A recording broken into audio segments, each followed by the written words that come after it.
sesión, es importante que diga esto, será grabada, se grabará tanto a la doctora Ilse como a Alejandra, pero en el momento que entren preguntas e intervenciones por su privacidad, eso no se grabará y solamente se subirá a Facebook una vez que se termine el evento y se van a editar pues estas intervenciones de ustedes. Nada más quedará grabado lo de las ponentes para que se sientan en confianza, pues es un espacio cerrado, donde pueden, pues, no sé si hablar, las preguntas, eso también es importante decirlo, les pido, no sé si se bajan con su mouse, abajo hay donde dice participantes, chatear, compartir, o sea, hay varias opciones. Si le pican a donde dice chatear, se abre del lado derecho como unos chats, bueno, algunos ya lo han usado, se van a ir respondiendo también las preguntas conforme las vayan escribiendo, ¿no? Como en esa orden que va a ir llegando, se van a ir respondiendo las preguntas. Si algunas pues ya no da tiempo, pues les pedimos una disculpa, quizá, no sé, se puedan contestar después.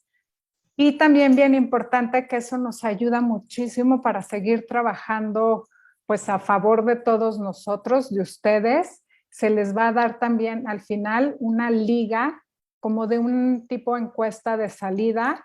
Es totalmente anónima para que nos digan qué les pareció el evento, si les gustó, si llenó sus expectativas, y qué tipo de otros, de qué temas les gustaría saber más. Entonces, pues esto no, les pedimos, digo, un minuto, no se llevan arriba de un minuto en contestarlo, pues para saber qué en un futuro que les podemos ofrecer. Entonces, ahora bien, empiezo con la semblanza de la doctora Ilse Gutiérrez Grove.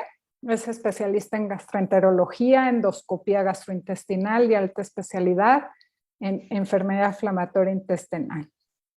Tiene experiencia en enfermedades autoinmunes, así como experta en el uso de terapias biológicas avanzadas y manejo endoscópico de enfermedades del intestino. Actualmente es coordinadora de la clínica EI del Hospital General. Forma parte de diversos grupos nacionales e internacionales de expertos en la enfermedad inflamatoria intestinal.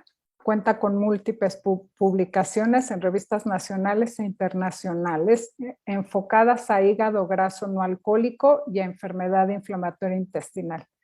También más adelante en el chat les vamos a compartir sus redes sociales, tanto de la doctora Ilse como de Alejandra.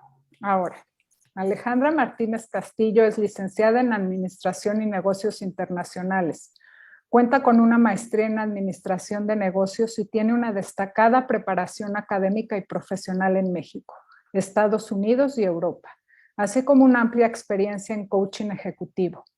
La caracterizan sus habilidades de comunicación y capacidad de construir relaciones sólidas y de confianza, además de tener una sensibilidad especial para ayudar a terceros en sus procesos de autoconocimiento, liderazgo, asertividad, solución de problemas, visión, negociación y acompañamiento de líderes. Hoy por hoy, Alejandra Martínez Castillo es referente mexicana en coaching ejecutivo, especializada en liderazgo generativo. Cuenta con una amplia experiencia en desarrollo organizacional, atracción y desarrollo de talento potencial humano y consolidación de equipos de alto desempeño. Su coaching impartido en diversas compañías nacionales e internacionales ha trascendido y permitido que las organizaciones transformen la manera de alcanzar sus objetivos. A lo largo de su carrera profesional ha colaborado con importantes empresas y organizaciones con presencia en México y a nivel global, entre las que destacan Petróleos Mexicanos, Sanofi México, Club Pachuca FC, Motorola de México, Papalote Museo del Niño, Faurecia, Sanofi Internacional, Universidad de Texas, entre otras. Actualmente Alejandra implementa diversos talleres, cursos y pláticas sobre el manejo de las emociones y la búsqueda de resultados en tiempos de crisis como el que estamos viviendo en estos momentos como consecuencia de la pandemia mundial. Una de estas actividades es el curso de la empresa Casa, el que aborda la importancia de tener como organización un enfoque de resultados a partir de objetivos específicos en esta época de confinamiento. En redes sociales, Alejandra genera contenido cercano y amigable sobre diversos temas con temáticas atractivas, a partir de lives, videos e imágenes. Uno de ellos es el video semanal Desafiando el Refranero, en donde se busca cuestionar aquellas creencias, dichos y refranes que se han establecido por generaciones y que estamos acostumbrados a decir sin realmente a reflexionar sobre ellos. También se compartirán sus redes sociales. Y bueno, pues no me queda nada más que decir. Comenzamos. Bienvenidos a todos y esperemos que les guste. Gracias.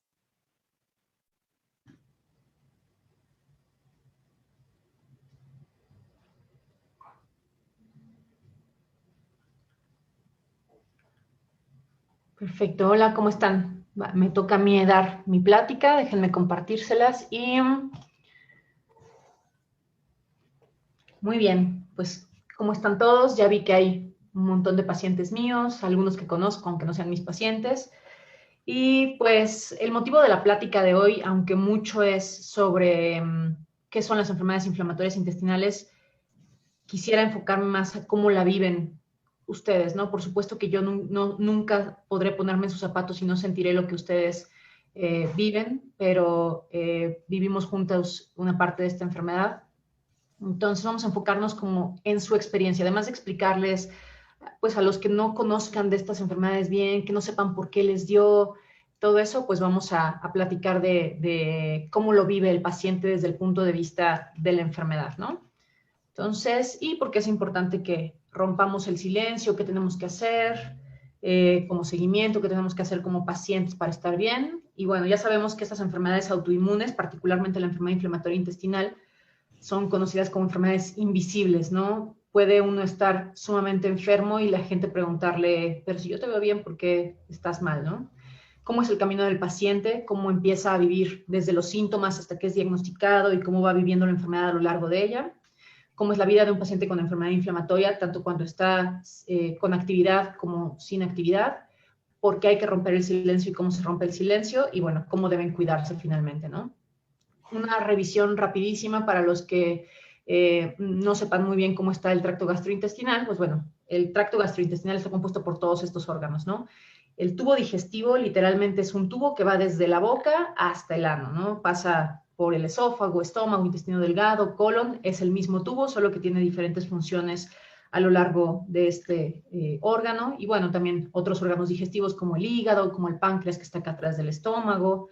Y bueno, donde nos vamos a enfocar principalmente pues es en el intestino, como dicen las enfermedades inflamatorias intestinales. Debemos recordar que hay dos enfermedades inflamatorias intestinales, la colitis ulcerosa y la enfermedad de Crohn, y hay dos enfermedades que quedan en el espectro entre estas dos enfermedades, ¿no? La colitis ulcerosa pues da en el colon nada más, en el intestino grueso, y la enfermedad de Crohn puede dar desde la boca hasta el recto, en cualquier parte de este tubo digestivo.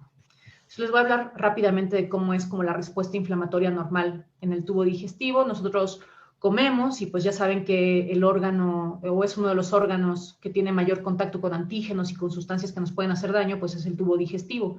Entonces muchos microorganismos, antígenos de la comida, gluten, cosas pueden ir en la comida. Y bueno, muchas de esas sustancias van a ser inactivadas por el ácido del estómago, se va a empezar la digestión desde la boca con las enzimas, va a pasar al intestino delgado, va a hacer todas sus funciones de absorción y luego va a pasar al colon para absorción de agua y realización de la materia fecal, ¿no? Pero no es tan simple como eso. Además de todos los procesos de absorción, existen muchos procesos de reconocimiento de estas sustancias que pueden hacer daño, tanto de bacterias como de antígenos de los alimentos que nos pueden causar alergia, cosas así. Y lo que pasa en el intestino es que tenemos una línea de defensa bastante compleja, ¿no? Desde las vellosidades, que son las parte del organismo que nos va a permitir absorber nutrientes, pero también abajo de esta superficie van a estar todos los órganos que nos van a permitir detectar cosas que nos pueden hacer daño. Esto se llama tolerancia inmunológica y esto consiste en que un antígeno va a estar expuesto a estas celulitas, se va a exponer a las células que están aquí dentro de las vellosidades y de las capas internas del intestino, va a suscitar una respuesta inflamatoria en algunas partes del intestino y, bueno, se va a desencadenar una respuesta inflamatoria. Lo normal es que se descargue, se haga una respuesta inflamatoria pues controlada, que sea autocontrolada, ¿no? Que sirvan bien los mecanismos de tolerancia inmunológica y se detenga, nada más sea un proceso agudo o de reconocimiento. Pero lo que pasa es que los pacientes con enfermedad inflamatoria, estos mecanismos de autocontrol no funcionan y la inflamación se hace crónica. Los mecanismos de tolerancia inmunológica no funcionan. Ahora, como parte de las enfermedades autoinmunes, pues más o menos tienen el mismo mecanismo, ¿no? Existe una respuesta inmunológica normal, adaptativa a estas sustancias a las que nos exponemos, en la piel, en las mucosas, en el intestino. En las personas que no tienen estas enfermedades autoinmunes responden de forma aguda, se hace el reconocimiento de las sustancias y se detienen los procesos inflamatorios. Pero las personas con enfermedades autoinmunes, cualquiera que ésta sea, ya sea desde colitis ulcerosa, enfermedad de Crohn, lupus, artritis reumatoide, no funcionan bien estos mecanismos de autorregulación. Entonces, pues existe una respuesta en la cual nuestras propias defensas nos atacan a nosotros, ¿no? Entonces, son enfermedades crónicas del sistema inmunológico del intestino y esto es una inflamación crónica del intestino, ¿no? Tanto la colitis ulcerosa o la enfermedad de Crohn. Ahora es importante que sepan que existen dos picos de actividad en la colitis ulcerosa y en la enfermedad de Crohn. El primer pico es alrededor de los 20 a los 30 años y el segundo alrededor de los 60 a 70 años, pero puede diagnosticarse en algún momento. No solamente tiene que haber cierta susceptibilidad genética para tener estas enfermedades, sino que va a haber muchos factores que van a estar influyendo en el que se desaten estas respuestas aberrantes de las defensas, desde cómo se llevó a cabo el embarazo, desde la alimentación después del embarazo, la lactancia materna, incluso la lactancia que tuvo nuestra mamá, nuestros genes, si estuvimos expuestos a algún antibiótico, fármacos durante nuestra infancia, el ambiente, la dieta. Y bueno, sobre todo se están incrementando los casos de estas enfermedades porque bueno, tenemos una dieta rica en alimentos procesados, ¿no? Ahora, el ambiente también es importante. Si un paciente que viene de un país en el cual la prevalencia es baja se muda a un lugar que la prevalencia es alta, por ejemplo, consideremos un paciente de Japón que se muda a Calgary, donde es la enfermedad de Crohn es la incidencia más frecuente en el mundo, entonces este riesgo de este paciente que vivía acá se equipara a las personas que vivían acá. Entonces, así de importante también es el ambiente, ¿no? Y bueno, otros medicamentos que, si bien saben ustedes, hay algunos que los han tomado, medicamentos para acné, antibióticos, antiinflamatorios, anticonceptivos, todos estos pueden influir y desatar estas respuestas aberrantes en personas genéticamente susceptibles. Estos son datos de México y podemos ver cómo tanto la enfermedad de Crohn como la colitis ulcerosa y en general los datos de enfermedad inflamatoria intestinal se están incrementando a pasos agigantados en los últimos 20 años, ¿no? Mucho tiene que ver que sí, hay mucho más, pero además la detectamos mejor, conocemos mejor los médicos la enfermedad, los pacientes acuden de forma más temprana y por eso se ha incrementado exponencialmente la enfermedad, pero esto tiende a ir todavía más hacia arriba, ¿no? ¿Qué es la enfermedad de Crohn? Bueno, como les decía, puede aparecer en cualquier parte del tracto digestivo, particularmente esta zona que se llama ileón terminal y mucho menos frecuentemente afectadas las zonas superiores del tubo digestivo. Lo importante de esta enfermedad, además de la extensión que puede ser en cualquier parte del tubo digestivo, es que tiene una afección transmural. Eso quiere decir que, a diferencia de la colitis ulcerosa, que se queda nada más en la mucosa, que es esta última parte, la enfermedad de Crohn afecta todo el grosor de la pared del intestino y eso puede generar complicaciones anatómicas, mecánicas, que pueden ser mucho más aparatosas que en colitis ulcerosa, ¿no? Fístulas, perforaciones, estenosis. Entonces, además tiene un comportamiento que es progresivo y puede ser bastante complejo, ¿no? Los síntomas generalmente de la enfermedad de Crohn pues son el dolor abdominal y la diarrea, pero a diferencia de la colitis ulcerosa es una diarrea que por lo general va a ser mal absortiva, va a haber mala tolerancia a ciertos alimentos, pérdida de peso, fiebre, molestias para dormir porque son evacuaciones nocturnas, pero a diferencia de la colitis ulcerosa en general no hay sangre. Y en la colitis ulcerosa, pues como les decía, es una enfermedad que ocurre en la mucosa nada más del colon, pero el que sea una afección tan superficial va a ocasionar que esta mucosa se esfacele y se va a manifestar como una diarrea con sangre abundante, ¿no? Además de que por tener inflamación constante que puede no ser controlada, puede predisponer a cáncer de colon si es que no está controlada la enfermedad. Generalmente se va a manifestar como diarrea sanguinolenta, dolor rectal, tenesmo, espasmos rectales y bueno, puede tener también síntomas sistémicos, ¿no? Fiebre, náusea, pérdida de peso. En general, la enfermedad, tanto colitis ulcerosa como enfermedad de Crohn, hasta en el 50% de los pacientes va a progresar con el tiempo y es por eso que es tan importante detectarla de forma temprana y en esa ventana de oportunidad que tenemos de diagnóstico temprano, dar tratamiento temprano que evite la progresión de la enfermedad o las complicaciones. Entonces, a diferencia de la enfermedad de Crohn, pues esta generalmente también puede tener sangrados. Eso no quiere decir que la enfermedad de Crohn no tenga sangrados, pero se manifiesta mucho menos frecuentemente con sangrados.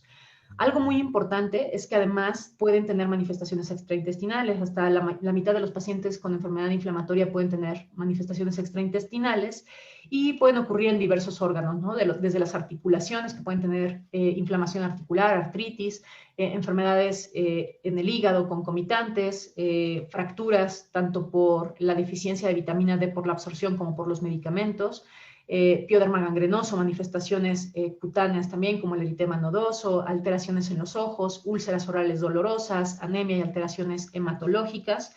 Y bueno, algo muy importante es que, como les he dicho muchas veces a algunos de ustedes, es que como es una enfermedad autoinmune, la enfermedad inflamatoria intestinal, puede tener también enfermedades concomitantes que no necesariamente son manifestaciones fuera del intestino, ¿no? Entonces esto es muy importante, porque aunque hay manifestaciones de la enfermedad inflamatoria intestinal fuera del intestino, por lo general, salvo algunas pocas, la mayoría van a estar asociadas a la progresión de la enfermedad o a la actividad de la enfermedad y esos van a mejorar con el tratamiento.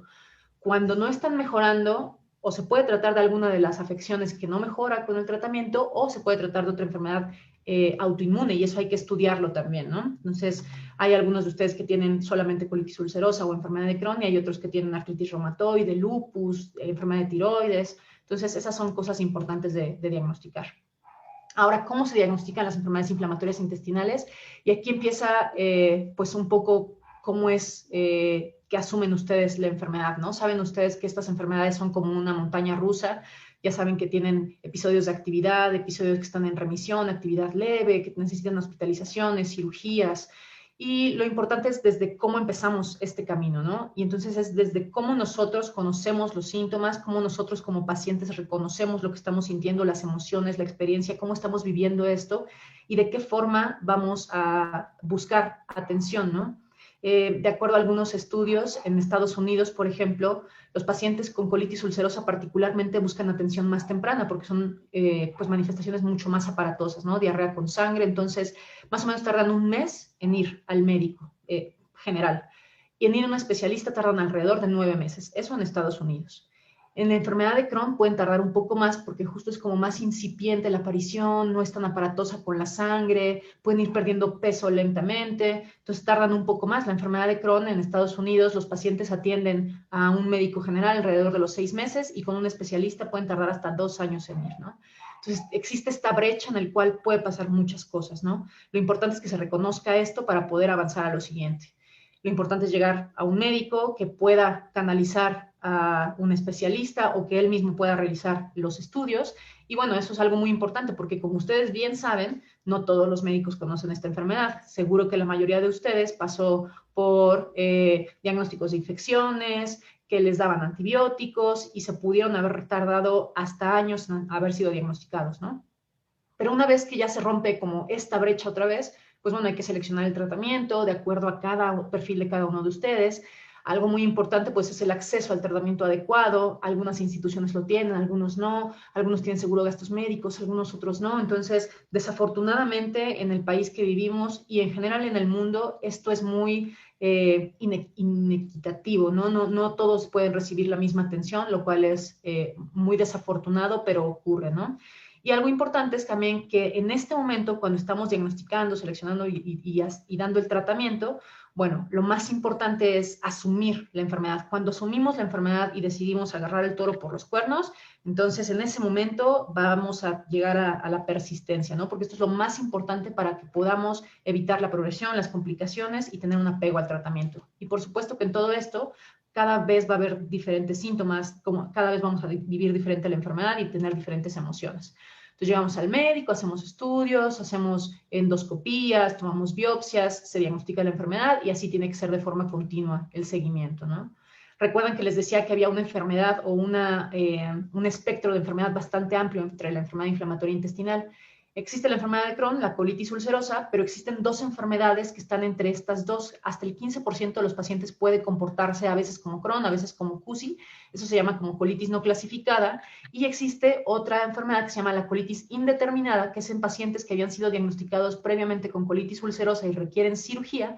Se les hace una cirugía, se les quita el colon, pero tienen características también de enfermedad de Crohn. Entonces eso es algo importante porque también entra en el parámetro, en el espectro de estas dos enfermedades, ¿no? Algo muy importante es conocer que el tratamiento va a tener 4 pilares muy importantes, ¿no? Que uno no puede existir sin el otro. El tratamiento psicológico, el tratamiento de nutrición, el tratamiento médico y el tratamiento quirúrgico. Que si bien no todos necesitan cirugía, es parte del tratamiento en pacientes que así lo requieren y también es parte muy importante para evitar progresión más adelante de otras cosas, ¿no? ¿Cómo hacemos el tratamiento los médicos que somos expertos en esto? Bueno, de acuerdo al perfil de progresión del paciente, a los factores de riesgo, edad, tomamos en cuenta muchos aspectos, nos fijamos un objetivo de tratamiento y llevamos un seguimiento a lo largo del tiempo. Fijamos el tratamiento de acuerdo a estos objetivos y al perfil de riesgo, seguimos más o menos en un espectro de 3 a 6 meses, vemos si logramos el objetivo y si no modificamos el tratamiento y si no, continuamos la vigilancia, ¿no? Actualmente, las metas establecidas por las guías, lo que dice la literatura, es que lo que nosotros queremos en CUSI es disminuir el sangrado y la diarrea, mejorar la calidad de vida del paciente o lo que los pacientes nos reportan, y en endoscopía, mejorar hasta las clasificaciones 0 o 1 de grados endoscópicos de la endoscopía. Otras metas son disminuir marcadores de inflamación y cicatrización en las biopsias. Y las metas en enfermedad de Crohn es mejorar el número de evacuaciones, mejorar la calidad de vida del paciente y cómo el paciente está viviendo la enfermedad, y la mejoría endoscópica sin úlceras en endoscopía. Pero esto aún así se queda bastante superficial, ¿no? Como les comenté, por ejemplo, la enfermedad de Crohn tiene una afección transmural, entonces el que tengan ya cicatrización de las úlceras en endoscopía no quiere decir que el resto de la pared abdominal, el resto de la pared intestinal va a estar desinflamada. Entonces, ya las metas se están volviendo más ambiciosas de tal forma que logremos esto, ¿no? Quienes estén en consulta conmigo sabrán que estas son también las metas que yo incluyo entre mis metas. Pero hasta el momento, estas son las metas fijadas por las clínicas habitualmente, ¿no? Pero ya tenemos que buscar otras cosas porque eso se refleja en cómo está el paciente. Ahora, ¿cómo es la vida de un paciente con EI? Pues ustedes lo saben perfectamente, ¿no? Son pacientes con diarrea crónica, con sangrados, urgencia, algunos de ustedes tienen incontinencia, no pueden dejar su lugar de trabajo, no los permiten, los pueden despedir, no pueden salir de casa, no pueden ir a la escuela. Entonces, obviamente hay trastornos del sueño, obviamente hay miedo a comer, miedo cuando ya están más inactivos a reiniciar la alimentación, eso es terrible.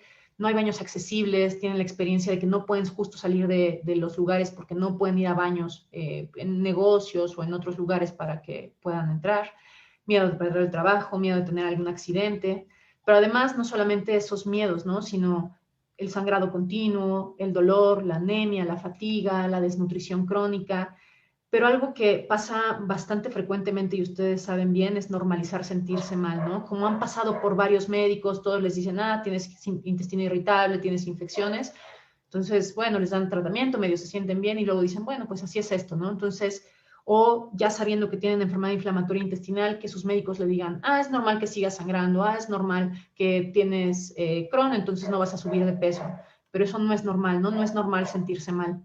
Esto además, pues todo lo clínico que pasa, pues llega a tener un bajo rendimiento escolar y laboral, a tener anemia, dolor crónico, obviamente se hartan de buscar médicos y dejan de buscar atención médica, y además el uso de terapias que a lo mejor en lugar de beneficiarlos pueden dañarlos, ¿no? Eso es algo muy importante que sí pasa e incluso poner en riesgo su vida. Y sobre todo también pues tener episodios frecuentes de depresión o ansiedad y que cambie su estilo de vida significativamente, ¿no? Como ustedes saben, pues es un diagnóstico muy retador. Las enfermedades autoinmunes en general son diagnósticos retadores, pero si en México se tardan, si en Estados Unidos se tardan alrededor de 3 a 5 años en diagnosticarlas, imagínense en México cuánto se tarda, ¿no? Hay muchos pacientes que todavía no han sido diagnosticados, que han sido diagnosticados con otra cosa y que están pues justo padeciendo todo lo que les platicaba antes y que ustedes han padecido también, ¿no? Ahora, algo muy importante es si se irá algún día la enfermedad, quizá algunos no lo hayan sabido antes, pero pues estas enfermedades autoinmunes desafortunadamente son incurables hasta este momento, ¿no? Se hace mucha investigación científica, se desarrollan muchos medicamentos nuevos, muchos medicamentos modernos, muy dirigidos, muy selectivos, pero hasta este momento no hay cura para ninguna enfermedad autoinmune. Entonces, es importante que sepamos esto, porque también tenemos que lidiar con esta realidad de que no vamos a recuperar nuestra salud en cuanto a curarnos de la enfermedad, ¿no? Pero un paciente que está bien controlado puede estar con una calidad de vida prácticamente normal, ¿no? Entonces, un paciente bien controlado, que se han controlado las complicaciones o que tuvo un diagnóstico temprano y que se pudo controlar de forma temprana, tiene menores riesgos de recaídas, energía normal, puede hacer ejercicio, va perdiendo el miedo a comer. Puede haber pacientes que necesiten comer algunas cosas diferentes o que no puedan comer lácteos, que no puedan comer gluten, pero en general lo importante es que pierdan el miedo a comer y dejen de comer nada más arroz y pollo, ¿no? Que tengan una vida sexual satisfactoria, que tengan un rendimiento escolar y laboral normal, que tengan poca necesidad de hospitalizaciones y cirugía, y además esto pues es menor costo para ustedes y para el sistema de salud, ¿no? Ahora, ¿cómo deben cuidarse? Ya nos diagnosticaron, afortunadamente ya llegamos a algún lugar donde nos están tratando, donde nos están siguiendo. Algo muy importante es que ustedes también sean partícipes de esto, ¿no? No solamente que el médico sea quien les indique cómo va a estar su seguimiento, sino ustedes tienen que insistirles así de, doctora, no me han pedido mi calprotectina, no me han pedido la endoscopía desde hace 2 años, o todas estas cosas, ¿no? Ustedes tienen que estar al pendiente de esto porque muchos médicos desafortunadamente no conocen la enfermedad, no conocen cómo debe llevarse el seguimiento, entonces no están tan atentos a eso. Y ustedes lo saben perfecto, que incluso en ocasiones ustedes saben más de la enfermedad que nosotros como médicos o como sistema de salud, ¿no? Entonces eso es importante. ¿Qué deben hacer para cuidarse? Pues acudir a sus consultas, siempre. Si tienen dudas, si hay algo que no les parezca del especialista con el que están, que quieran algo más, siempre se vale pedir una segunda oportunidad, no hay problema con eso. Siempre pregunten sus dudas, siempre hay que tomar los medicamentos como están indicados. Bien saben ustedes que muchos en algún punto se desesperan y justo se automedican o cambian las dosis. Entonces es importante que se tomen los medicamentos como están indicados y si no, consulten al especialista, pregunten las dudas, no se automediquen ni suspendan el tratamiento, acudir a las colonoscopías de seguimiento, esto es prioritario. Existen diferentes pues, niveles de riesgo para seleccionar cada cuánto tiempo le toca la colonoscopia a cada uno, pero eso está muy bien determinado en las guías de endoscopía, entonces eso depende de cada perfil de cada uno, entonces no les digo cada cuánto hay que ir porque depende de cada quien, pero hay que ir a colonoscopías. Síntomas que ameriten ir a urgencias, pues son el dolor intenso, la diarrea, fiebre, síntomas que sugieran reactivación, o acuden a urgencias o hay que ir con el especialista, ¿no? Buscar grupos de apoyo para pacientes, saben perfecto que cambia totalmente la percepción de la enfermedad. Generalmente muchos de los médicos dicen, ay, es muy rara esta enfermedad, no existe, eres el primer caso que conozco, no existe en México. Entonces, el saber que alguien más tiene este tipo de enfermedades ayuda mucho a no sentirse solo, a sentirse apoyado, a sentir que alguien está viviendo de cierta forma lo que nosotros estamos viviendo. Hay que identificar baños de fácil acceso en los trayectos, baños del Sanborns, de ese tipo. Desafortunadamente en México, a diferencia de otros lugares del mundo, no existen estas estampas para acceso fácil a los pacientes con enfermedad inflamatoria y bueno, siempre hay que pedir apoyo a familiares. Los familiares es muy importante también que sirvan de apoyo a los pacientes porque muchos no les creen los síntomas o demeritan lo que están sintiendo, entonces siempre acudir a los familiares, buscar apoyo profesional para el cuidado emocional si es necesario y en general siempre es necesario, ¿eh? Y bueno, siempre preguntar todas las dudas al médico tratante. ¿Por qué es importante romper el silencio? Por todo esto, ¿no? Porque no son enfermedades invisibles, porque son ustedes pacientes que están sufriendo, algunos más que otros, pero es importante que el sistema de salud y que la gente conozca estas enfermedades de tal forma que se pueda avanzar en la sociedad mexicana, ¿no? Entonces, bueno, tenemos que seguir el ejemplo de sociedades con más experiencia. Como les decía, los australianos, por ejemplo, los británicos tienen una credencial que dice la Sociedad de Cronicolitis y, bueno, tienen su tarjeta que les permite entrar al baño, ¿no? La muestran y entonces ya en los negocios los dejan entrar al baño. En Inglaterra, por ejemplo, existen las estampas en los negocios que permiten entrar a los pacientes. Entonces, y bueno, algo muy importante es hacer visible lo invisible, ¿no? Ya sea por ustedes como asociaciones de pacientes, algunos pacientes que tienen redes sociales que comparten sus experiencias y eso es importante y ayuda mucho a otros pacientes a que asuman la enfermedad y ayuda a saber que no están solos.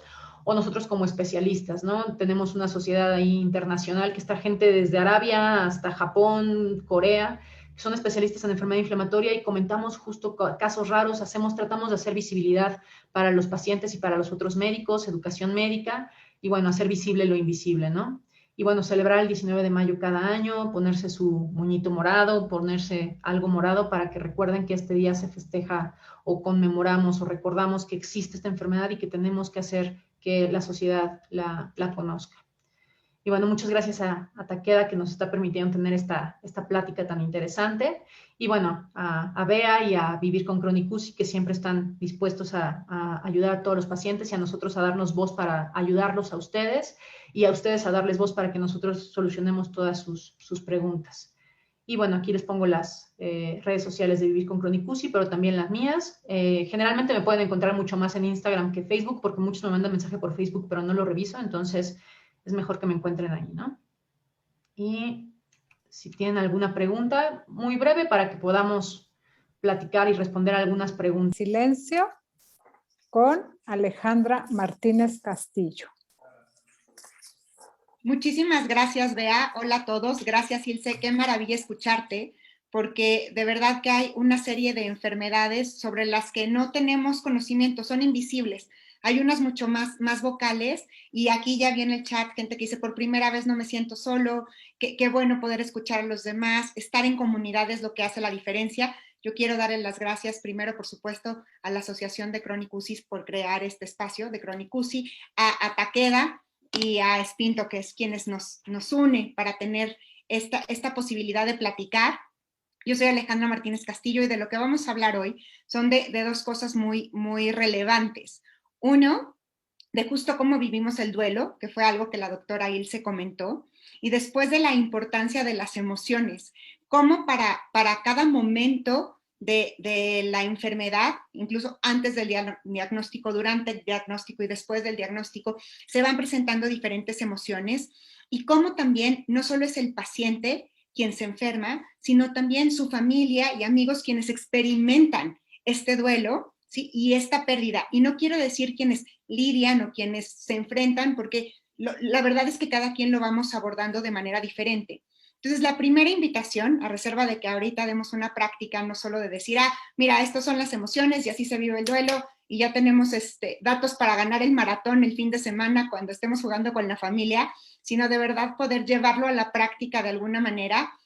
La primera invitación es, todos tenemos una opinión, ¿no? Siempre tenemos una opinión y estamos muy dispuestos para darla.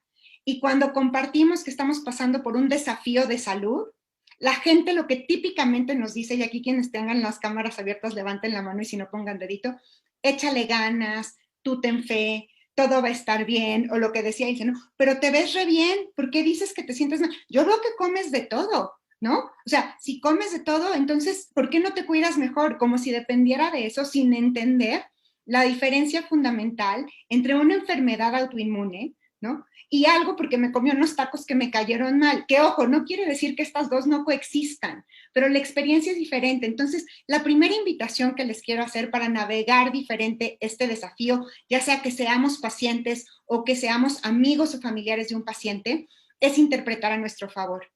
Que cuando alguien con toda su analfabetismo emocional nos dice, échale ganas, va a estar bien, mira, te recomiendo poner a tal salto de cabeza, toma pipí decantada, etcétera, etcétera, lo hacen porque quieren que estemos bien. Entonces, esta parte es muy importante para empezar una navegación diferente, porque encima de estar pasando el duelo de la enfermedad, Ahora tengo que estar manejando mi enojo con todo mundo que me dice que le eche ganas, que me van a recomendar algo diferente, que si no estoy bien es porque no quiero, ¿no? Entonces, esta es la primera invitación y es bien importante volvernos en personas que podemos reconocer en el analfabetismo emocional, empezando por nosotros, y poder generar mucha mayor compasión con estas personas que nos rodean, incluyendo, como dice Ilse, a los médicos, que muchas veces ni siquiera están informados de esta enfermedad. Entonces, qué dicha poder tener a Ilse aquí a la mano para poder consultar. Muy bien, entonces voy a compartir pantalla. Les pido lo mismo que solicitamos hace ratito, que si alguien tiene preguntas, pues las vaya poniendo en el chat. Exacto, ya pusieron aquí come fibra, etcétera.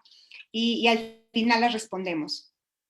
Entonces, me encanta esta parte de la enfermedad inflamatoria intestinal. Rompamos el silencio. ¿Por qué? Porque desde teoría del lenguaje lo que afirmamos es que lo que no se nombra no existe. Y muchas veces elegimos pasar en silencio y en soledad una enfermedad, un diagnóstico o muchas veces una incertidumbre cuando todavía no sabemos qué tenemos y elegimos callar porque vamos a ver todas las diferentes emociones que surgen, pero en una enfermedad como esta, algo que se presenta frecuentemente es la vergüenza, a diferencia de otras enfermedades, donde a lo mejor lo primero que surge es el enojo. Pero aquí, si no puedo encontrar un lugar, ¿no?, donde ir al baño o salgo a comer con alguien y no quiero comer de todo, lo que está continuamente en mi mente es la vergüenza desde este lugar mental. Pero si encima físicamente lo que experimento es fatiga, también se van combinando. Entonces es el duelo, las emociones y la salud mental. Como decía Ilse, este es uno de los pilares fundamentales. Sí, el médico me puede, por supuesto, atender. Yo puedo ir viendo cómo evolucionan mis síntomas o cómo a veces me puedo sentir otra vez mal, que haya otro episodio.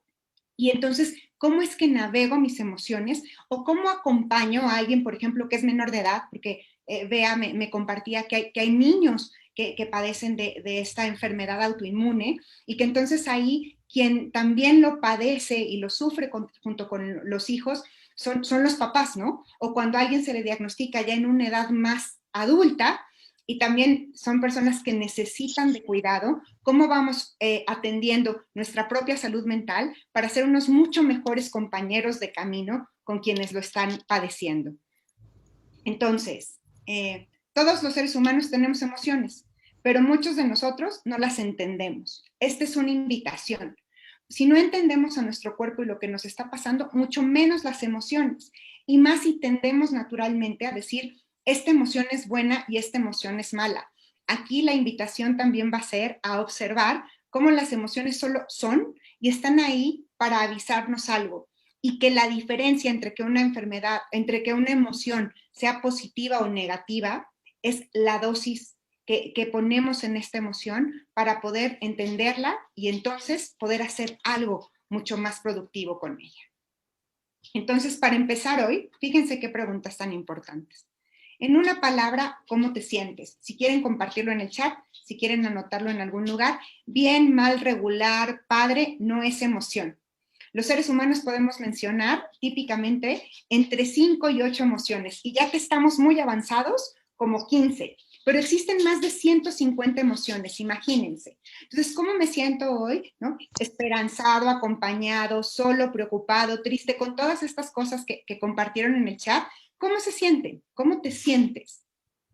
Siguiente pregunta. ¿Normalmente te sientes así o está asociado a este momento? ¿No? Rodolfo que decía, por primera vez no me siento solo, entonces a lo mejor la palabra es esperanzado, acompañado. No, Ale, está asociado a que estamos aquí en grupo, a que Bea creó este espacio, a que ya se acerque el día para reconocer esta enfermedad, o alguien dice, no, Ale, sí estoy muy preocupado porque vi las noticias de en la mañana, porque cuando oigo a la doctora Ilse que se puede presentar X o Y, siento miedo.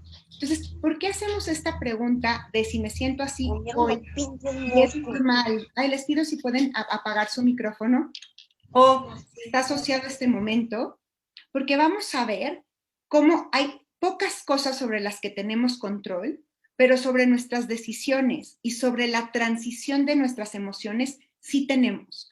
Probablemente no sobre una emoción inicial, que ahorita vamos a ver qué es y cómo se comportan y de dónde surgen, pero sí puedo ver a lo mejor que hay estímulos que promueven que yo me sienta de una o de otra manera. Y es la siguiente pregunta. ¿Has hecho algo para sentirte o dejar de sentirte así deliberadamente? Sí, le ando preocupadísimo y me cacho que toda la mañana vi Twitter y eso me da una angustia terrible. Sí, estoy esperanzada porque decidí unirme a este grupo y entonces esto es lo que provoca el estímulo que me ayuda a generar esta emoción. Entonces, si ustedes cada mañana se hicieran estas dos preguntas o al final del día, ya podrían empezar a tomar decisiones diferentes. Oye, tengo miedo. Ok, ¿está asociado a algo? Sí, me volvió a doler el estómago. ¿Hiciste algo para sentirte así? No. ¿Hiciste algo para dejar de sentirte así? Sí, le hablé al médico. Entonces, todo esto nos va dando responsabilidad porque muchas veces cuando nos enfrentamos a una enfermedad autoinmune o a un malestar que todavía no podemos mencionar, ¿no? O no podemos identificar con claridad, creemos que todo se escapa de nuestras manos y que dependo absolutamente del síntoma que se presente en el día para sentirme de una u otra manera. Y ojo, tener alfabetización emocional no es unirse al club de los optimistas. Me rehúso a ser del club de los optimistas. Si hay alguien aquí que quiere ser el club de los optimistas, me encanta, lo celebro, lo abrazo, pero yo soy del club de veamos qué es lo que estamos experimentando y si lo que estoy sintiendo es miedo, vergüenza, fatiga, preocupación, atender la emoción para entonces transformarla. Porque muchas veces cuando tenemos esta obsesión de siéntete bien, échale ganas, todo va a estar bien, etcétera, que puede ser muy funcional en un momento, parece como si canceláramos las emociones. Entonces, cuando tenemos una familia porrista de esto está bien y vamos a estar mejor y tú no te preocupes y aquí estamos todos, nos sentimos encima de cansados, preocupados y tristes, culpables, porque yo me estoy sintiendo como me estoy sintiendo y mi familia quiere que me sienta mejor y yo me siento como me siento. ¿Ok? Entonces, ahora sí, vamos a ver el duelo y sus momentos. Les quiero compartir, este modelo es de la doctora Elizabeth Kubler-Ross, muy probablemente ustedes ya lo han identificado, y ahora lo que quiero compartirles es cómo lo navegamos mejor, porque conocer, es decir, tener la información de cada uno de los pasos, no quiere decir que podamos navegarlo. Este duelo, además en particular, lo que hizo la doctora Kubler-Ross cuando sacó este modelo, es que ella acompañó a muchos pacientes que ya estaban en su lecho de muerte y observó cuáles eran las fases por las que pasaban. Conforme avanzamos en el tema de salud mental, sociología y psicología, hemos visto que el duelo se puede aplicar a cualquier pérdida. Entonces, cuando estamos hablando de una enfermedad autoinmune, como la enfermedad inflamatoria intestinal, lo que perdemos es la salud y la certeza de la salud. Fíjense qué interesante, porque no únicamente pierdo la salud en sí, porque ya la estoy perdiendo, sino también pierdo, por ejemplo, la imagen que tenía de mí misma. Pierdo la seguridad que podría tener con respecto a mi vida, ¿no? Si estoy en familia y es alguien que está enfermo, pues pierdo también la tranquilidad de la salud de otra persona. Entonces, a lo que quiero que veamos el significado de duelo. ¿Qué es lo que trae aquí? Los significados en este sentido son importantes para ver cuánto nos ayudan y juegan a nuestro favor o a nuestra contra. Entonces, ¿cuáles son nuestros significados y nuestras interpretaciones? Primero vamos a ver qué significa duelo. Y aquí duelo es el combate entre dos a consecuencia de un desafío o reto. ¿Se acuerdan cuando decía, te reto a duelo? Y sacaban acá las espadas que nos podemos ver en películas antiguas, pero la realidad es que cuando alguien nos da una noticia que puede parecer devastadora, como la de una enfermedad que no conocía, hay un combate interno entre, oye, yo quiero estar saludable y he hecho todo por estar saludable, que además es lo que pasa con las enfermedades autoinmunes, que también hay mucho desconcierto, porque si es una enfermedad por algo que yo hago, por ejemplo, fumé toda mi vida y entonces me dio cáncer, digo, bueno, pues es mi consecuencia. Pero aquí es de, ¿por qué a mí si yo no hice nada? Y puede ser muy confuso. Entonces, si hay un combate interno, incluso frente a una noticia como esta. ¿Qué otro? Es el dolor, lástima o aflicción, y son demostraciones para manifestar el sentimiento que se tiene por la muerte de alguien, luto. no solo es por la muerte de alguien en estos momentos, sino por la muerte de algo. Y el confinamiento, la pandemia, yo tengo un cliente maravilloso que un día me dijo, Ale, no nos dio a todos COVID, pero a todos nos dio pandemia. Entonces, ya estar con el duelo, ¿no?, de la pérdida de la salud por una enfermedad autoinmune, sumado al duelo de este momento donde hemos perdido libertad, capacidad de contacto humano, el espacio para vivir el luto juntos, se puede ver exacerbado. Y como decían, si el estrés es un factor determinante para que esta enfermedad se presente o se potencialice, ¿sí?, o presente crisis, pues entonces este momento se vuelve mucho más importante para poder navegar mis emociones y poder identificar esto del duelo.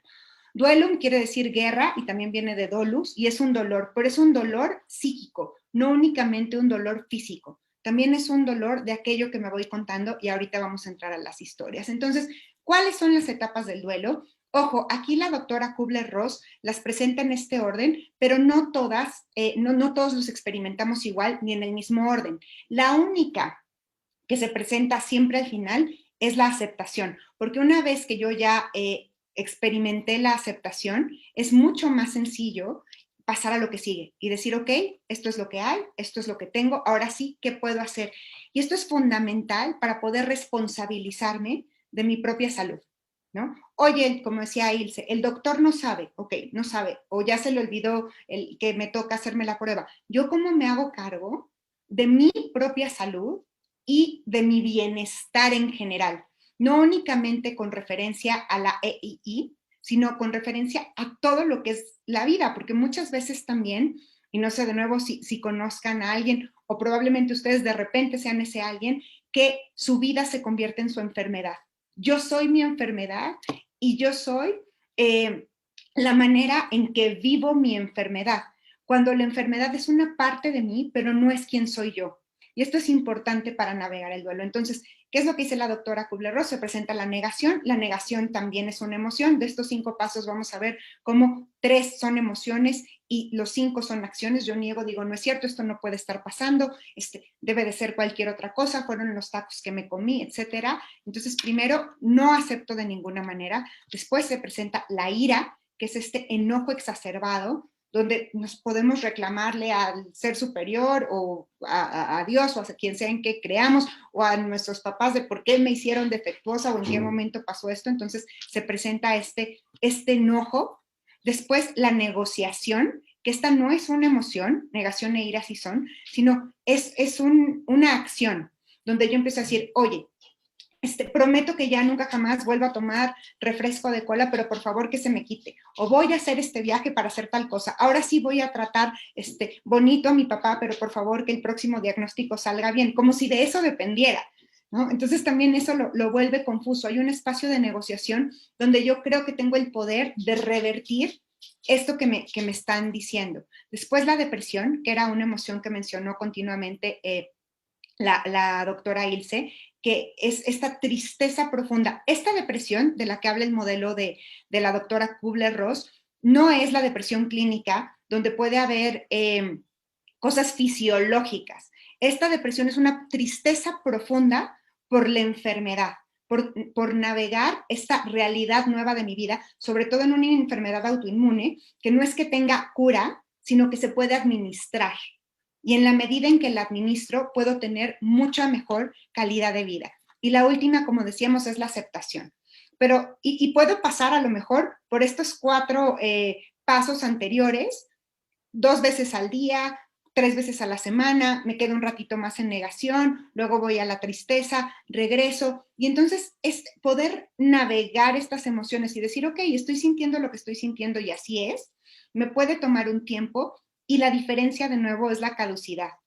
¿Cuánto estoy dispuesta o dispuesto a experimentar cada emoción para poder traducir y transformar en mi vida lo que yo quiero?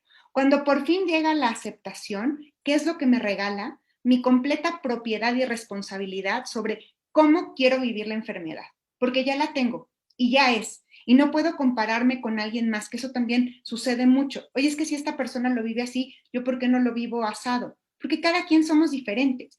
Y así como la enfermedad es sistémica, Y como afecta una cosa, afecta un montón de otras, no solo físicamente, sino emocional y socialmente. Las emociones asociadas también son sistémicas. Entonces, insisto, el paciente se enferma, pero toda su comunidad, familia, amigos, lo experimentan. Y lo experimentamos de diferente manera. Entonces, este duelo también se puede presentar para nuestros amigos, nuestras parejas, etcétera. Muchísimas veces y me ha tocado ver pacientes que están mucho más afectados ellos que la persona que tiene la enfermedad, que el paciente mismo. Entonces ahí también podernos regular para acompañar mejor es muy importante. Entonces ahora vamos a ver, hay 3 tipos de historias y aquí la invitación es que vean qué historias se cuentan con respecto a su enfermedad, porque las historias que nos contamos están asociadas a las emociones que experimentamos. ¿Y cuáles son estas 3 historias? Se las voy a compartir y luego las explico. La historia catastrófica, la historia tranquilizadora y la historia generativa. Fíjense qué importante, porque estas 3 historias tienen evidencia detrás. Hay hechos que puedo ver, ¿no? Sangro, me duele el estómago, tengo que ir continuamente al baño, me duelen las articulaciones, todas las cosas que ya vimos. Estoy tomando X o Y medicamento, me voy sintiendo de esta manera, pero la doctora Ilse, cuando estaban preguntando de si algo era eficiente o no, decía, ¿hay evidencia o no hay evidencia? Para nuestras emociones también tenemos evidencia con qué sustentarla. Entonces, están pasando todos estos hechos y con los mismos hechos yo me puedo contar una historia catastrófica, ¿no? Yo ya estoy en remisión y un día me duele el estómago y puedo empezar. No, es que voy a volver a caer y seguro ahora se va a poner peor y como si hay una incidencia para que de cáncer, seguro que me va a dar cáncer y el 7% que puede transmitirse de manera genética, seguro yo lo voy a transmitir. Total que nos ponemos en el peor de los escenarios, ¿no? Por un cólico a lo mejor asociado a otra cosa, que también es algo común que pasa, ¿no? Todo se lo achacamos a la enfermedad, cuando a lo mejor hay cosas muy específicas que sí son y otras que no son. Entonces, la historia catastrófica, además de lo que estoy viviendo, me pone en un estado de mucho mayor estrés, más ansiedad y más miedo, porque me voy contando todo lo peor que podría suceder que todavía no sucede. Entonces, no me deja ir a la acción o me hace tomar decisiones poco efectivas para mi salud mental. Después, la historia tranquilizadora, que es mal de muchos, consuelo de todos, no de tontos, ¿no? Pues ya vi que hay más personas que sufren de esto, no a todos nos sirve igual, voy a pedirme mis gotitas de CBD y ya seguramente con eso estaré mejor, puedo esperar, al fin que no urge, mira, si en Estados Unidos se tardan 3 años, que yo me tarde 10, no pasa nada, y entonces la historia tranquilizadora nos da un poco de paz, pero tampoco me permite llevar a la acción. Entonces me deja quedarme así con el síndrome que yo digo de pulpo en pescadería, ¿no? Ni frío ni calor, a ver en cuánto pasa esto. Y la historia generativa es la que dice, ok, a ver, está pasando esto, esto me duele, así he estado sangrando, esto que, ¿qué información tengo? Ah, tengo un cólico, fantástico. ¿Este cólico lo había sentido antes? No. Entonces, ¿qué es lo que puedo hacer? Ah, pues puedo hablarle de inmediato al médico, puedo esperarme un poco para ver si solo es un cólico asociado a otra cosa, reviso qué comí, etcétera, etcétera. Entonces, la historia generativa lo que me permite es ponerme en acción. Esto es lo que existe, ¿no? ¿Qué grupos de apoyo hay? ¿Cuál es la persona con la que puedo platicar? Porque también hay un grado de intimidad que aunque yo romper el silencio no es andar con mi cartel por la calle, ¿no? De tengo Crohn o tengo CUSI. Romper el silencio es acercarme a alguien en quien confío para decir, me siento de esta manera y esto es lo que está sucediendo y quiero pedir ayuda. Y esa es la maravilla, porque muchas veces nos confundimos y creemos que romper el silencio es traer así como muy dispuesto para hablar, ¿no? Si sangré, si me dio diarrea, si no quise tener relaciones anoche, pues ¿quién quiere hablar de eso? Ni siquiera quienes estamos saludables damos ese acceso a nuestra intimidad. Entonces, la historia generativa me permite romper el silencio para tomar responsabilidad y poder tener mucha mejor control de mis emociones. Entonces, pregunta, ¿desde dónde estás viviendo tu enfermedad? Y a veces puedo estar en la catastrófica, a veces en la tranquilizadora y luego pasar a la generativa. ¿Por qué? Porque las historias que me cuento son una práctica. Y también las historias que permito oír de otros. ¿Ok? Entonces, ahora sí, vamos a hablar más de las emociones. Y la pregunta aquí es, ¿qué es una emoción? pongan ahí en el chat para ustedes o en un cuadernito que tengan. No es para leerlas, no hay respuestas correctas o incorrectas, simplemente es para este espacio, ¿no? Me encanta leerlos y ver cómo se sienten, ¿no? ¿Qué es lo que surge? El miedo, la gratitud, el sentirnos solos, el sentirnos acompañados. Cada quien lo experimentamos de una manera distinta. Entonces, una emoción, desde la perspectiva generativa, y algo bien importante aquí es, yo no soy dueña de la verdad, ni esto es lo absoluto, pero desde mis estudios y mi práctica, esto es lo que he observado. Entonces, la emoción, desde lo que vamos a ver ahora, es sí, algo que sientes bien, Ángeles, cómo nos sentimos en algún momento, algo que nos mueve, bien, Mariana, sí. Hay autores que ponen en el mismo, como sinónimo, emoción y sentimiento. Dan Nubi, por ejemplo, que es el creador de alfabetización emocional, dice que una emoción es el nombre que yo le pongo a un sentimiento. Y Marshall Rosenberg, el creador de comunicación compasiva, dice que un sentimiento es el nombre que yo le pongo a una emoción. Nosotros lo vamos a usar como sinónimo y lo que queremos decir es el nombre que le pongo a un estímulo, ¿sí? A una sensación que tengo a partir de un estímulo. Entonces, miedo, felicidad, paz, alegría, inquietud, incertidumbre, todas esas son palabras que le pongo a partir de lo que experimento en el cuerpo y surgen, ¿sí? Aparte, bueno, ahorita vamos a ver de dónde surge. No me voy a adelantar, no hay spoiler alert, pero entonces una emoción, claro, es aquello que nos pone en movimiento. Vamos a ver que esto tiene que ver con el impulso, pero aquí de saque es el nombre que yo le pongo a una sensación que estoy teniendo a partir de un estímulo. ¿Ok? Y entonces aquí ya sabemos que un sentimiento está asociado a lo mismo. Para algunos autores es lo que siento físicamente y después lo nombro, y para otros es lo contrario. ¿Cómo surge una emoción? Aquí ya quienes empezaron a compartir qué es una emoción, que me encanta ver que están muy alfabetizados. Sí, el estados de ánimo es otra cosa, Vicky, vamos a ver, ¿no? Algo que refleja el interior. Sí, el interior, Karen, pero también vamos a ver qué es con el exterior. Entonces, ¿cómo surge una emoción? Ahí pongan, porque aquí hay mucha confusión de cómo surge una emoción.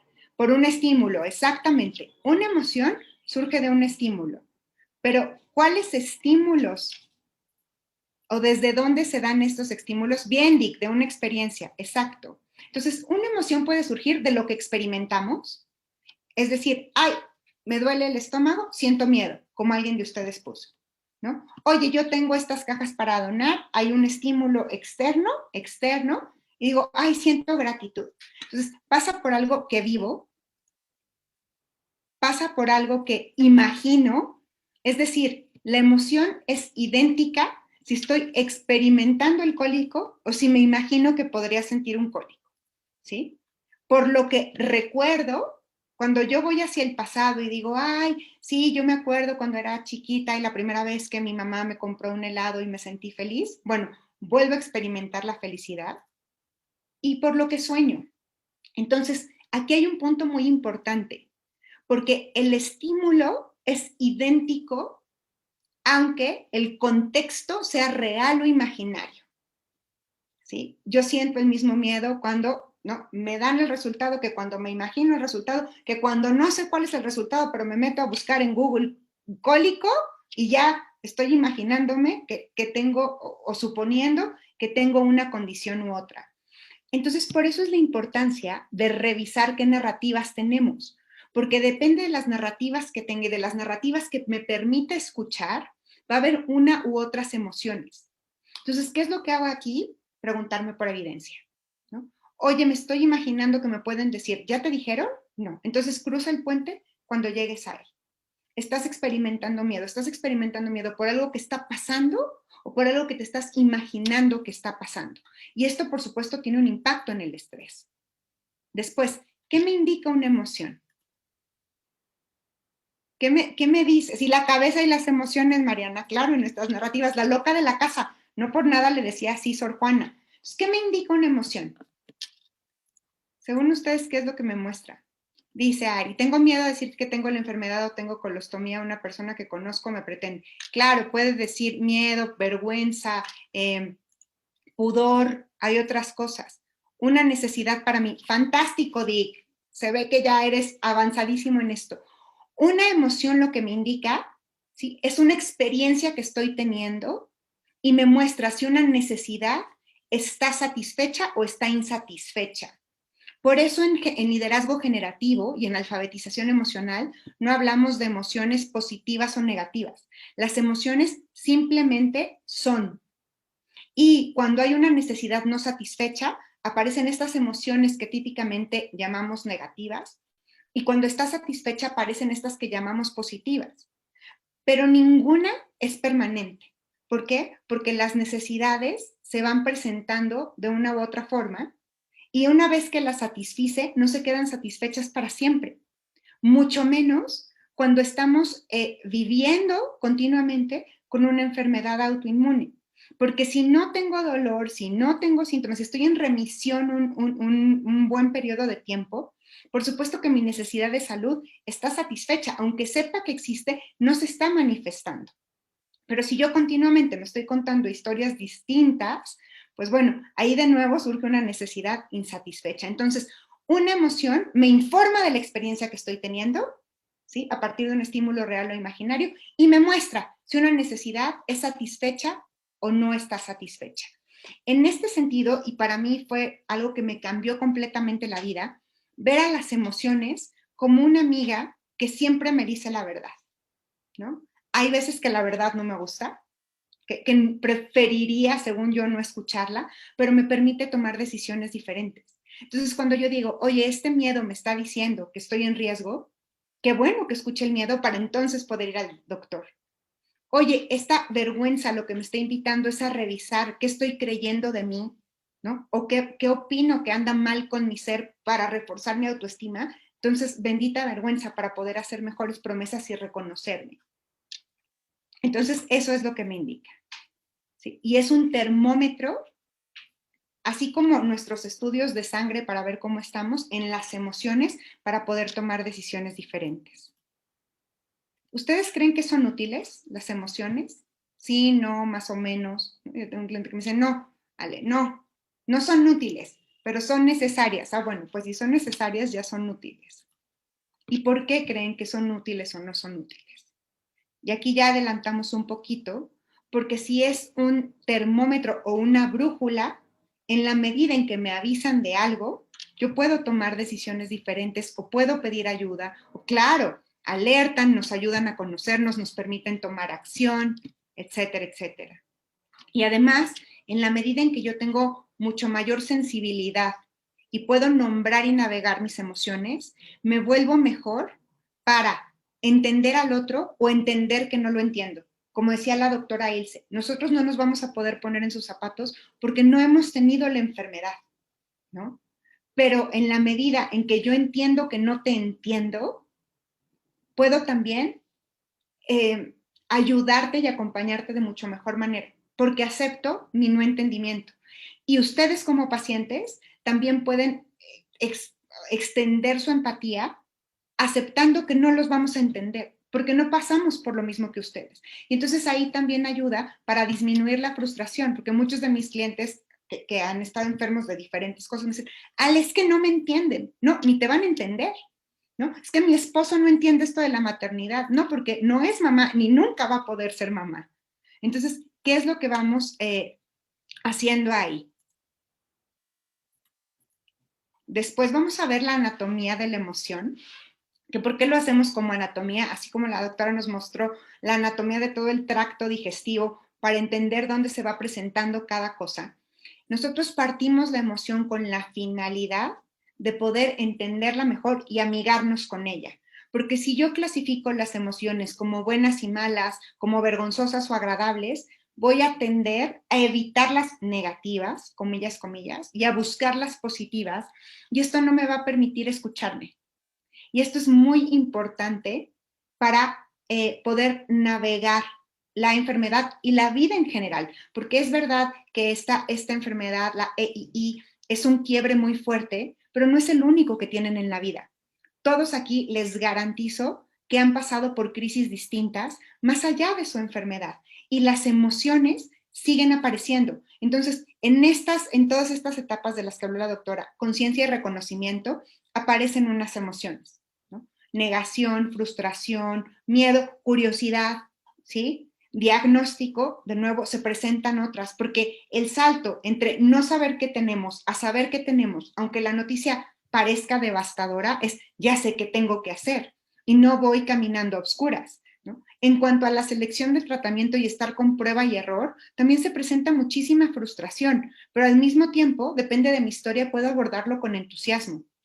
Después ya cuando por fin tenemos el acceso al tratamiento adecuado, pues es una felicidad y albricias, albricias, ¿no? Y de todas maneras nos tenemos que seguir observando. Entonces, creo que quienes padecemos, yo tengo otro tipo de enfermedad autoinmune, no estamos solos, este tipo de enfermedades nos permite, si lo observamos como un regalo, ser mucho mejores observadores de nosotros mismos, porque es una invitación permanente a ver mi estado de salud, mi estado de ánimo, mi alimentación, de quién me rodeo, la historia que me cuento, de manera mucho más asertiva y presente. Y después, la persistencia. La persistencia llevada a términos de liderazgo y coaching generativo es la práctica continua. ¿Yo en qué soy persistente en algo? ¿En qué me puedo volver experto? En aquello que hago continuamente de manera consistente. Y entonces ahora vamos a ver cómo se parte esta emoción para poder relacionarnos mucho mejor con ella. Entonces, la emoción tiene tres partes desde esta perspectiva. Tiene una historia, tiene un impulso y tiene un propósito. Y en la medida en que yo nombro la emoción, identifico la historia, veo qué me lleva a hacer, me mueve o me pide que me deje de mover y cómo me sirve o está a mi utilidad, cambia por completo. Entonces, la historia, fíjense, nos informa de la experiencia que estamos teniendo, es de dónde viene, no como estímulo, sino, por ejemplo, si yo me acuerdo del día que me gradué, entonces me siento orgullosa, y si me dan un premio, me siento orgullosa, y si me invitan a esta conversación con la Asociación de Cronicusi, me siento orgullosa. Entonces, ¿cuál es el común denominador? Pues, por ejemplo, de orgullo, el sentido de logro.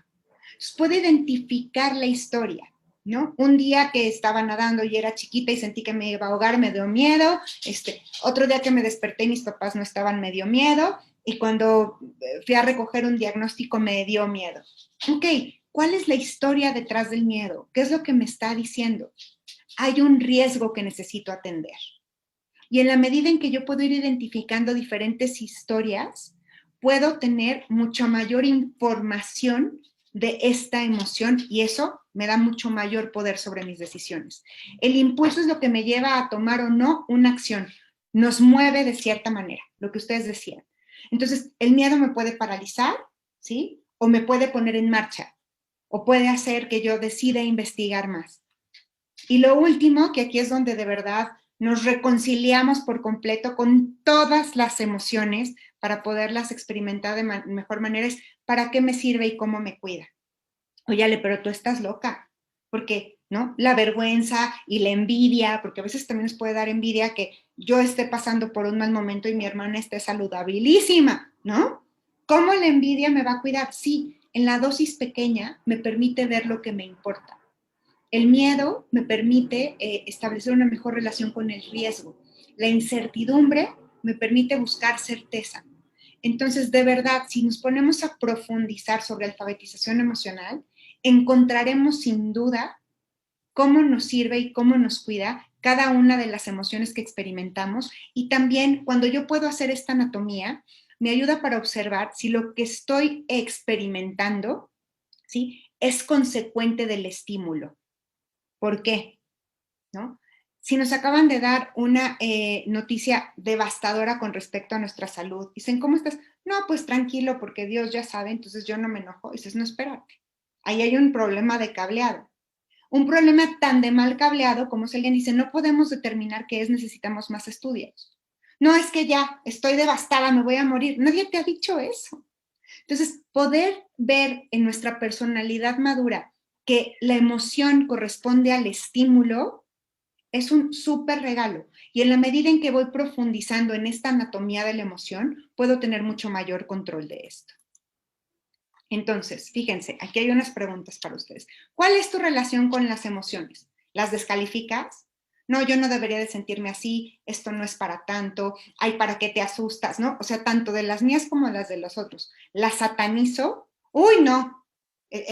La frustración, tache, tache, sé tolerante a la frustración. No, el optimismo es para imbéciles. No, no, no, no, Dios nos guarde de sentir optimismo. La sobredimensiono. Sí, me rompió una uña y ahora ya me voy a desangrar por esa uña que se me rompió. O las escucho. A ver, emoción, ¿qué me tienes que decir? ¿De dónde vienes? ¿De algo que está sucediendo? ¿De algo que me estoy imaginando? ¿De algo que recordé? ¿Sí? ¿O de algo que estoy suponiendo? ¿De algo que escucho? Aquí el secreto es reconocerlas, nombrarlas y navegarlas. ¿Por qué nombrarlas? Porque no es lo mismo sentir miedo que ira, que tristeza, que paz, que curiosidad, que ambición.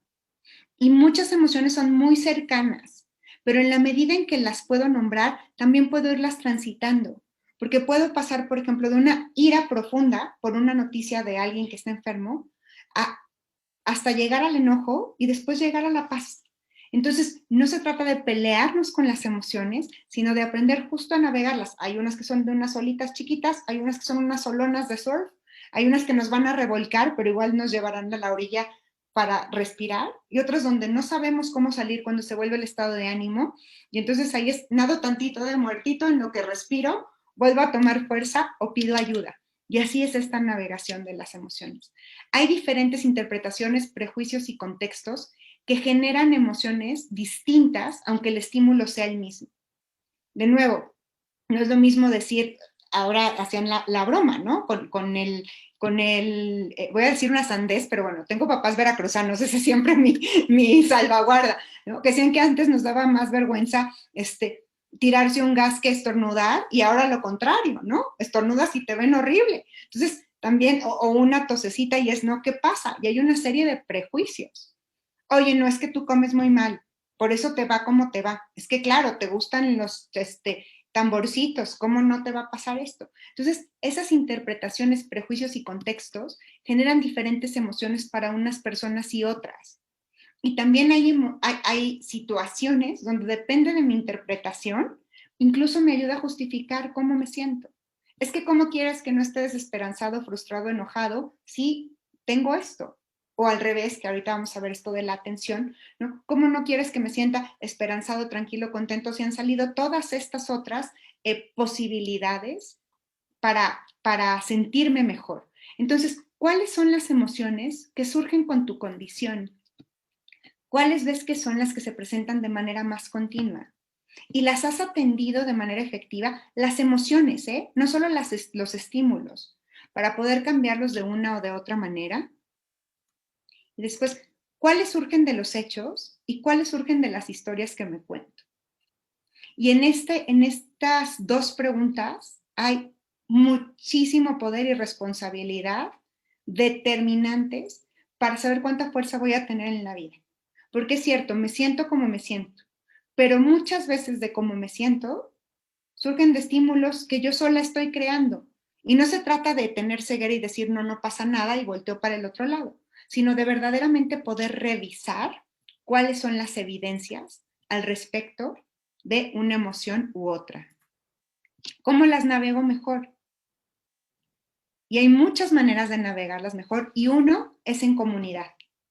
De nuevo, sabiendo que no estoy solo, pudiendo identificar mis síntomas y sabiendo que me siento como me siento, independientemente de lo que la gente piense cómo debería o no debería de sentirme.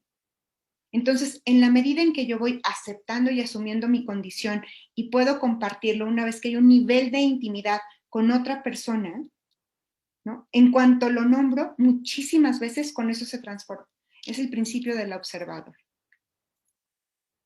Entonces, esta es una frase también para que se queden, no solo este mes y el miércoles, que es el día que conmemoramos esta condición. La energía sigue a la atención. Hagan este experimento, ¿no? Pónganle la atención a una molestia chiquita y van a ver de qué tamaño se pone. tengan una molestia y distráiganse con otra cosa, con una buena conversación, con bailar, con tener que terminar algo, se olvida. A mí me pasa con el hambre. Oye, si yo me moría de hambre y ahora voy a dar una conferencia y ya se me quitó el hambre, pues si no comí, claro, la energía sigue la atención y mi atención impacta en mis emociones. Entonces, ¿en dónde pones tu atención? ¿En qué momento, como alguien decía, de la enfermedad estás para experimentar diferentes emociones? Incluso dentro del mismo temporalidad de la enfermedad, se pueden presentar distintas emociones en un mismo momento, ¿sí? Y no son emociones encontradas, son coexistentes. Claro que me siento preocupado por un lado y esperanzado por otro, porque me dijeron que este tratamiento puede funcionar. ¿Ale se puede? Claro, porque hay un montón de estímulos que estamos recibiendo continuamente. Entonces, muchísimas gracias, gracias por su atención. Aquí está el Instagram de la asociación y nuestros 2 sitios web. Yo soy Alejandra Martínez Castillo y de nuevo quiero darle las gracias a la asociación y a Takeda por este espacio. Si alguien tiene preguntas, nadie, bueno, si creemos que no sabemos de la enfermedad y eso que la tenemos o la padecen un porcentaje relativamente pequeño de la población, las emociones, aunque todos las experimentamos, somos, de verdad, no logramos tener esta conversación y comunicación con ellos. Muchísimas, muchísimas gracias.